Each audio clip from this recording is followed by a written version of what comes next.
കാവുങ്ങട്ടെ അമ്പലത്തിൽ പാട്ടല്ലടിയെ കേക്കണത്.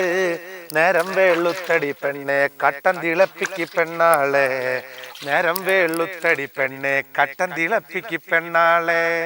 ഇതൊരു എന്താ പറയുക, നമുക്ക് ഇങ്ങനെ ഈ ഒരു പ്രകൃതിയും അതുപോലെ തന്നെ ഈ ചെറിയ ചെറിയ ചെടികളും പൂക്കളും വൃക്ഷങ്ങളും ഇതൊക്കെ നമ്മുടെ നാട്ടിൽ നിന്നിപ്പോൾ അന്യമായി കൊണ്ടിരിക്കുകയാണ്. പക്ഷെ ഇതൊക്കെ കാണുമ്പോൾ നമ്മുടെ മനസ്സിനെന്തൊരു സന്തോഷം, ഒരു കുളിർമയും തോന്നാണ്.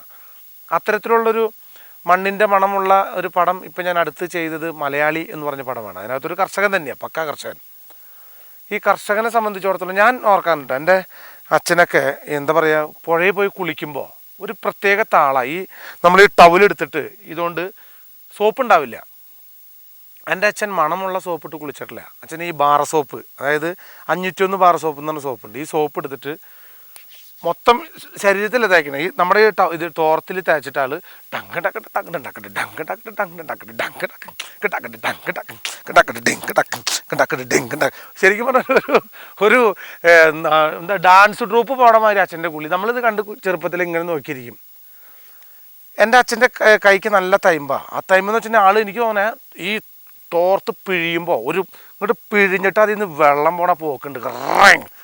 മുഖം അങ്ങോട്ട് മൊത്തം കുലുങ്ങി, നമ്മുടെ അവിടെ കുലുങ്ങിയിട്ട് ഒരു കുടച്ചില പട്ടേ ഒരു കുടച്ചിലും ഒരു ഒറ്റ തൊടയും. അതൊക്കെ കാണുമ്പോൾ അന്നത്തെ കുളിയും ഇതൊക്കെ കാണുമ്പോൾ ഭയങ്കര. എന്നിട്ട് ലാസ്റ്റ് അതിൽ നിന്ന് ഇച്ചിരി വെള്ളം എടുത്ത് ഇങ്ങനെ പ്രാർത്ഥിച്ചിട്ട് ഒരു പ്രാർത്ഥനയും കാണുമ്പോൾ അതൊക്കെ ആ അന്ധകാലത്തിലേ പോച്ചെന്ന് പറഞ്ഞ മാതിരിയാണ്. പക്ഷെ എന്നാലും നമുക്കിപ്പോഴും അതൊക്കെ ഒരു കാണുമ്പോൾ ഒരു സുഖമാണ്. അപ്പം ഇങ്ങനെയുള്ള മണ്ണുകളൊക്കെ നമ്മളൊക്കെ വിട്ടുപോയിക്കൊണ്ടിരിക്കുന്ന സമയങ്ങളാണ്. എന്തായാലും മണ്ണിനോട് ചേർന്ന് അഭിനയിച്ചൊരു പടമാണ് കരിമാടിക്കുട്ടൻ. കരിമാടിക്കുട്ടനിൽ അതിൻ്റെ അവസ്ഥ എന്ന് പറഞ്ഞാൽ രാവിലെ ചെന്ന ചെളി ചാട ഓട ഒരൊറ്റ ഷോട്ടിൽ 10-25 പഴം തിന്ന. അതിൻ്റെ ഒരു പ്രത്യേക ചിരിയുണ്ട്. ആ ചിരി ആ പരിസരത്ത് ഷൂട്ടിങ് നടക്കുന്ന സ്ഥലത്ത് ഒരു അച്ചാമ്മ എന്ന് പറഞ്ഞ ചേച്ചി ഉണ്ടായിരുന്നു. പാവണ്ട, അതൊരു എന്താ പറയുക, ഒരു അയ്യോ പാവം. അത് രാവിലെ വരും, മണിയൻ ചേട്ടാ, എൻ്റെ മണിയൻ ചേട്ടാ, ഞാൻ എത്ര പ്രാവശ്യം ഇവിടെ കാത്തിരുന്നെന്നറിയാമോ, മണിയൻ ചേട്ടൻ എന്നെ മൈൻഡ് ചെയ്യത്തില്ലേ. ഞാൻ പറഞ്ഞു, അച്ചാമ്മ എന്താ അങ്ങനെ പറയണേ? ഇവിടെ എല്ലാവർക്കും ഉണ്ട്, എനിക്കില്ല. എന്ത്? Mobile phone. ഞാൻ വിചാരിച്ചു ദൈവമേ എന്താ പറയാൻ പോണേ. മണിയൻ ചേട്ടൻ എനിക്കൊരു മൊബൈൽ ഫോൺ വാങ്ങിച്ചു തരണം. എന്നിട്ട് ഇത് പറഞ്ഞിട്ട് അച്ചാമ്മ ഒരു ചിരിയുണ്ട്. മണിയൻ ചേട്ടൻ എനിക്ക് മൊബൈൽ ഫോൺ വാങ്ങിച്ചു തരണം.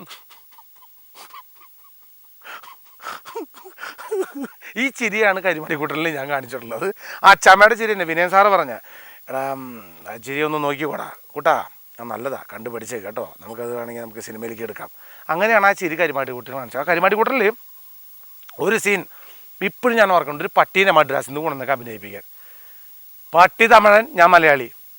ഓടാ പിടാന്ന് പറഞ്ഞു. ഇത് പിടിച്ച് നിർത്തേണ്ട ആരെങ്കിലും. എൻ്റെ പൊന്ന് ദൈവമേ, എൻ്റെ വെളിച്ചെണ്ണ വേറെ പിണ്ണാക്ക് വേറെ വഴിക്ക്. അന്ന് പോയിട്ട് മരത്തിൽ ഒരൊറ്റ ഷോട്ടിൽ നിങ്ങൾ കാണണം, ഞാൻ പറയുന്നത് കണ്ടു നോക്കിയാൽ. ആ പട്ടീനെ ഓടിച്ചിട്ട് ഒരു ഷോട്ടിലെ ഞാൻ കയറണേ, കണ്ടു നോക്ക്.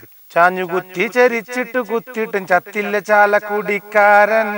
പിച്ചളയ്ക്ക് ഞാൻ ഉന്നം പിടിച്ചാലും ചെമ്പൊന്നുറപ്പിച്ചു വെട്ടോടി. പണ്ടത്തെ കാലല്ല ചീരു പഴമാങ്ങ പോലും പുളിക്കണമെന്ന്. ആയ കാലത്തും ആവാത്ത കാലത്തും ചാലക്കുടിക്കാരൻ ഞാനാണ്ടി. ചാഞ്ഞു കുത്തി ചരിച്ചിട്ട് കുത്തിയിട്ടും ചത്തില്ല ചാലക്കുടിക്കാരൻ. പിച്ചളയ്ക്ക് ഞാൻ ഉന്നം പിടിച്ചാലും ചെമ്പൊന്നുറപ്പിച്ചു വെട്ടോടി. കണ്ടാ കയറ്റം കണ്ട പട്ടി മരത്തിൻ്റെ മുകളിലേക്ക്. അങ്ങനെ ആ സീനിൽ അതിൻ്റെ മുകളിൽ ഒരു കയറ്റം കയറിയിട്ട് അന്ന് കുറച്ചും കൂടി തടി, നമ്മളിപ്പോൾ തടിയൊക്കെ കുറച്ച് ഭയങ്കര നടത്തം കാര്യങ്ങളൊക്കെ ആയിട്ട് തടിയും മണ്ണൊക്കെ കുറച്ചുകൊണ്ടിരിക്കാം. കാരണം ഓരോ പടത്തിൽ ഒരു ഫൈറ്റ് സീൻ വരുമ്പോൾ നമുക്കൊന്നും ചില സമയത്ത് ഒന്നും ചെയ്യാൻ പറ്റാതെ വരുന്ന ഒരു ഒരു രംഗം ഉണ്ടാവില്ല. അതുകൊണ്ട് തന്നെ കുറച്ചൊക്കെ തടി കുറച്ചു. പക്ഷെ അതിൽ തന്നെ ആ പട്ടി പിന്നെ ഓടിച്ചിട്ട് ആ മരത്തിൻ്റെ മുകളിൽ നിന്ന് ഇറങ്ങിയിട്ട് പിന്നെ ആ പട്ടി ഓടിക്കുന്നുണ്ട്. അതിന് പറഞ്ഞാൽ മനസ്സിലാവണില്ലേ പട്ടിയുടെ അടുത്ത്. ഇതെന്നെ ഓടിച്ച് എനിക്ക് നിൽക്കാൻ പറ്റണില്ല. ഞാനൊരു മരച്ചില്ലയിലടിച്ച് താഴെ വീണു. അവിടെ നിന്ന് എണീറ്റ് ഒരു കിണറുണ്ട്. അപ്പോൾ വിനയൻ സാറും എല്ലാവരും ഇതൊക്കെ നോക്കിക്കാം, യൂണിറ്റിലെല്ലാവരും നോക്കിക്കാം. പട്ടീനെ പിടിച്ചെടുത്താൻ പറ്റുമോ? ചങ്കലിലൊന്നുമില്ല. ഇത് പോയിട്ട് എന്നെ ഓടിച്ചിട്ട് ഞാൻ പിന്നെ വീഴണത് ഒരു വലിയൊരു കിണറിനകത്തേക്കുക. ആ കിണറിനുള്ളിലേക്ക് എടുത്ത് ചാടി കഴിഞ്ഞ് എന്നെന്തോ കല്ല് കടിച്ചു. കിണറ്റിലെ പാമ്പായതുകൊണ്ട് കടിച്ചാലും വിഷമേൽക്കില്ല. പിന്നെ നമ്മൾ അതിനേക്കാൾ വലിയ പാമ്പ് ഞാനായതുകൊണ്ട് പിന്നെ വിഷമേറ്റില്ല കേട്ടോ, ഒന്നും ഏൽക്കില്ല. അതിനൊരു പാമ്പിൻ്റെ കടി കിട്ടി എന്നുള്ളതാണ്. പക്ഷെ ആ രംഗവും ഭയങ്കര ഒരു പ്രത്യേക രംഗം തന്നെയാണ്. ഒറ്റ ഷോട്ടിൽ തന്നെയാണ് ആ കിണറ്റിലേക്ക് ചാടുന്നതും. അതും കൂടി ഒന്ന് കണ്ടോ. പ്രകൃതീശ്വരി നിന്റെ ആരാധകൻ അന്തവനഗായകൻ വാസന്തിയേ കൊച്ചേട്ടൻ വന്നു കേട്ടോ. ഇനി നമുക്ക് ആ ചിത്രത്തെക്കുറിച്ച് പറയാം. വാസന്തി ലക്ഷ്മിയും പിന്നെ ഞാനും എന്ന സിനിമ അത് പ്രൊഡ്യൂസ് ചെയ്തത് സർഗം കബീർ, വിന്ധ്യേട്ടൻ, ലത്തീഫ് ഖ, അങ്ങനെ ഒരു 3 ആളുകൾ കൂടിയിട്ടാണ്. ആ സമയത്ത് എന്നെ സംബന്ധിച്ചിടത്തോളം ഞാനൊന്നും നായകനായിട്ട് അഭിനയിച്ചിട്ടില്ല, ഒന്നും ചെയ്തിട്ടില്ല. കലാഭവൻ മണിയെപ്പോലെ ഒരു നടനെ നായകനായിട്ട് അഭിനയിപ്പിക്കാൻ ചങ്കുറ്റം കാണിച്ച ആളാണ് വിനയൻ സാറ്. ആദ്യം വിനയൻ സാറിനൊരു നന്ദി. പിന്നെ എന്നെ വെച്ച് ആ പടം പ്രൊഡ്യൂസ് ചെയ്ത ഈ 3 പ്രൊഡ്യൂസേഴ്സിനും എൻ്റെ ഒരു നന്ദി പറയുകയാണ്. ആ പടത്തിൽ 3 പ്രൊഡ്യൂസറിനും സാറിന് വരെ സംശയം ഉണ്ടായിരുന്നു, ഇത് അന്ധനായിട്ട് ഇവൻ മര്യാദയ്ക്ക് ചെയ്യോ എന്നൊരു സംശയം ഉണ്ടായി. അങ്ങനെ എൻ്റെ വീട്ടിലേക്ക് ഒരാളെ വിടുകയും ഈ അന്ധൻ എന്ന് പറഞ്ഞാൽ എങ്ങനെയാണ് കണ്ണ് പിടിക്കാമെന്ന് വെച്ചു. അപ്പോൾ ഞാൻ പറഞ്ഞു ഒന്നുമില്ല, കണ്ണ് നമ്മൾ ഇങ്ങനെ പിടിക്കുക, ചുമ്മാ ഇതിന് വലിയ ട്രെയിനിങ്ങും കാര്യങ്ങളൊന്നും വേണ്ടെന്ന് പറഞ്ഞു. ഇത് കഴിഞ്ഞ് വിനയ് സാറിൻ്റെ അടുത്ത് പറഞ്ഞു കുഴപ്പമില്ല, മണിയെ നന്നായി ചെയ്യുന്നുണ്ടെന്ന് പറഞ്ഞു. അങ്ങനെ മദ്രാസിൽ ആദിത്യ ഹോട്ടലിൽ വെച്ചിട്ട് ഞാൻ വിനയ് സാറിൻ്റെ റൂമിൽ വെച്ച് വിനയ് സാറിനെ കാണുന്നു. ആൾ പറഞ്ഞു മണി എന്ന് അതൊന്ന് കാണട്ടെ എന്ന് പറഞ്ഞു. അങ്ങനെ ഞാൻ വിനയ് സാറിനെ അഭിനയിച്ച് കാണിച്ചു കൊടുത്തു. വിനയ് സാർ പറഞ്ഞു ഓക്കെ നമ്മളിത് ചെയ്യുന്നു. അന്നൊരു സംശയം ഉണ്ടായിരുന്നു, ഒരു കണ്ണ് കാണാത്ത ആളെക്കുറിച്ച് നമുക്കൊരു 10 മിനിറ്റ് കാണുമ്പോൾ തന്നെ നമുക്ക് ഭയങ്കര വിഷമമാണ്. 2.5 മണിക്കൂർ സിനിമയിൽ അങ്ങനെ കൊണ്ട് കാണിക്കുന്നുള്ള അന്നും സംശയം ഉണ്ടായിരുന്നു. പക്ഷേ ആ പടത്തിൻ്റെ മേക്കിങ്ങും പിന്നെ എനിക്ക് കിട്ടിയ ഏറ്റവും വലിയൊരു വേഷമായിരുന്നു ഈ കണ്ണ് കാണാത്ത ഈ കഥാപാത്രം. അതിനകത്ത് എൻ്റെ വീടിൻ്റെ അടുത്തൊരു ബാലേട്ടനുണ്ട്. ആ ബാലേട്ടൻ എൻ്റെ വീടിൻ്റെ തൊട്ടടുത്തുള്ള അലിച്ചേട്ടൻ്റെ വീട്ടിലേക്ക് വരുമ്പോൾ ഈ ബാലേട്ടൻ എൻ്റെ കയ്യിൽ പിടിച്ചിട്ടാണ് ഞാൻ ബാലേട്ടനെ റോഡൊക്കെ കടത്തി കൊണ്ടുപോകാറ്. ഇപ്പോഴും ബാലേട്ടൻ എൻ്റെ കയ്യിൽ തൊട്ടാൽ പറയും മണിയാണല്ലേ എന്ന് പറയും. കാരണം അവർക്കൊരു പ്രത്യേക ഒരു പവറാണ്. ഒന്ന് കയ്യിൽ തൊട്ടാലോ പിടിച്ചാലോ സ്മെല്ലായിട്ടും ഒരേന്നുണ്ട്. അത് ആ പടത്തിൽ തന്നെ പറയുന്നുണ്ട്, പെണ്ണിൻ്റെ രൂപം എങ്ങനെ ഇരിക്കുന്നത് നമ്മൾ പറയുന്നുണ്ട്, ഒരു നാളികേരം പോലെ അതിൻ്റെ ഇങ്ങനെ മുഖം ഇങ്ങനെ ഇരിക്കും, അതേമാതിരി എൻ്റെ ചകിരി തൊടുമ്പോൾ അതിൻ്റെ മുടി പോലെ എന്ന് തോന്നുന്ന ഒരു കൃത്യമായിട്ട് ആ പടത്തിലും പറയുന്നുണ്ട്. അങ്ങനെ കണ്ട് ഞാൻ ചെയ്തൊരു വേഷമാണ് വാസന്തി ലക്ഷ്മി. പിന്നെ അതിനകത്ത് ഒരു രംഗത്ത് അതായത് ആ കാഞ്ഞാറുള്ള നാട്ടുകാരുടെ ഒരു സഹകരണം വലിയൊരു സഹകരണമായിരുന്നു. എവിടെ പോയാലും എനിക്ക് തന്നെ 10-50 വയസ്സിന് 60 വയസ്സിന് മേലുള്ള എല്ലാ ആൾക്കാരും എന്നെ വിളിക്കാറുള്ളത് മഞ്ചേട്ടോ സുഖല്ലേ, സിനിമ കണ്ടിട്ടോ, എനിക്ക് സിനിമയല്ല ഇഷ്ടം, നാടൻ പാട്ട്, മണിച്ചേട്ടൻ്റെ നാടൻ പാട്ട് ഇഷ്ടം.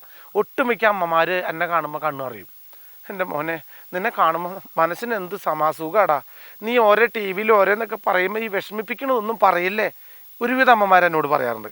അവരൊക്കെ പറയാൻ കാരണം എന്ന് വെച്ചാൽ അവരുടെ മനസ്സ് അതേമാതിരി അത്രയും നിഷ്കളങ്കമായതുകൊണ്ടാണ് അങ്ങനെ പറയാനുള്ള കാരണങ്ങൾ. ഈ കാഞ്ഞാറ് വെച്ചിട്ടും ഇതിൻ്റെ ക്ലൈമാക്സ് രംഗെടുത്തുകൊണ്ടിരിക്കുമ്പോൾ സാധാരണ സിനിമകളിലെല്ലാവരും കരയാനായിട്ട് നമ്മുടെ കൂടെ നിൽക്കുന്ന ആൾക്കാർക്കൊക്കെ ഗ്ലിസറിനും കാര്യങ്ങളൊക്കെ കൊടുക്കണം. പക്ഷെ അതിൽ അഭിനയിക്കാൻ വന്ന ആ പരിസരത്തുള്ള ചേച്ചിമാരും എല്ലാവരും അതിൻ്റെ ക്ലൈമാക്സ് കണ്ടിട്ട് കരഞ്ഞു എന്ന് വെച്ചിട്ടുണ്ടെങ്കിൽ അത് കരഞ്ഞു പോയി. ആ പടത്തിൽ ഞാൻ കരഞ്ഞിട്ട് എനിക്ക് എൻ്റെ കരച്ചിൽ നിർത്താൻ പറ്റില്ല. പ്രവീണ മരിച്ചു കിടക്കുന്ന പ്രവീണ എവിടെയൊക്കെ പറഞ്ഞു മനുഷ്യട്ടാ ഞാൻ മരിച്ചു കിടക്കുന്ന രംഗമായാലും എനിക്ക് എൻ്റെ കണ്ണിൽ നിന്ന് വെള്ളം വരുമോ എന്ന് വരെ പേടിയുണ്ടായിരുന്നു. എൻ്റെ അമ്മയായിട്ട് അഭിനയിച്ച ചേച്ചി അതിലും വലുത്, അതിൻ്റെ കരച്ചിൽ കേട്ടിട്ട് സഹിക്കാൻ പറ്റില്ല. ആ രംഗം ഇന്നും മനസ്സിൽ നിന്ന് മായൊന്നുമില്ല, ഏതോ ഒരു സ്വപ്നം പോലെ ഇങ്ങനെ ഇപ്പോഴും ആ രംഗം കാണാണ്.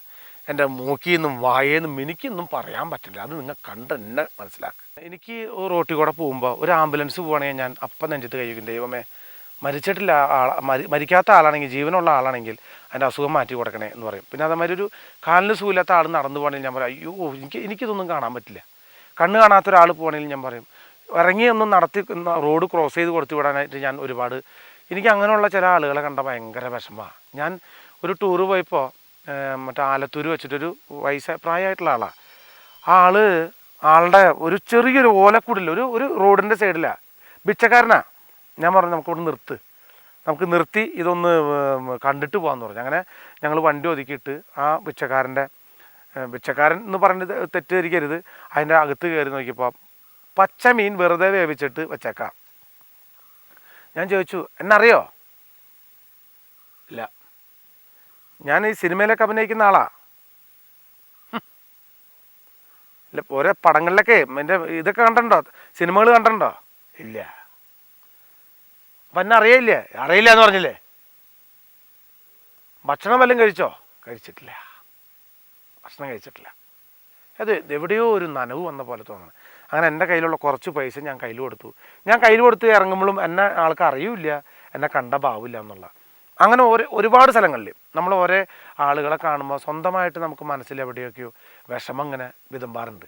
ഈ പടത്തിലും വാസന്തി ലക്ഷ്മിയിലും കണ്ണ് കാണാത്ത സീനിൽ ഒരു ജീപ്പിൻ്റെ ശബ്ദം പോകുന്നുണ്ട്.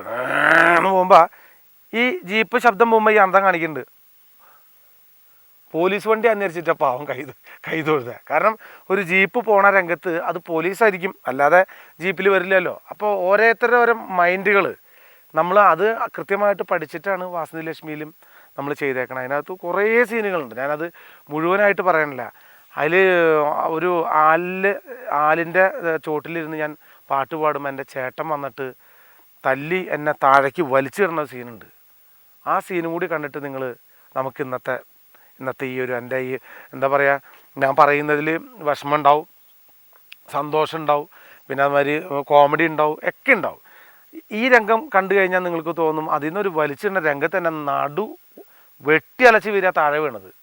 അപ്പോൾ ഈ വിനയ സാർ എല്ലാവരും ഒന്നും പറ്റിയില്ലല്ലോ കുട്ടിയെ. ഞാൻ പറഞ്ഞു ഒന്നുമില്ല സാർ, നമുക്ക് ഈ പടം എങ്ങനെയും നന്നാക്കണം. അപ്പോൾ ഒരു പടത്തിന് വേണ്ടി എന്തൊക്കെ ത്യാഗം ചെയ്യാനും ഞാൻ തയ്യാറായിട്ടുള്ളൊരു നടനാണ്.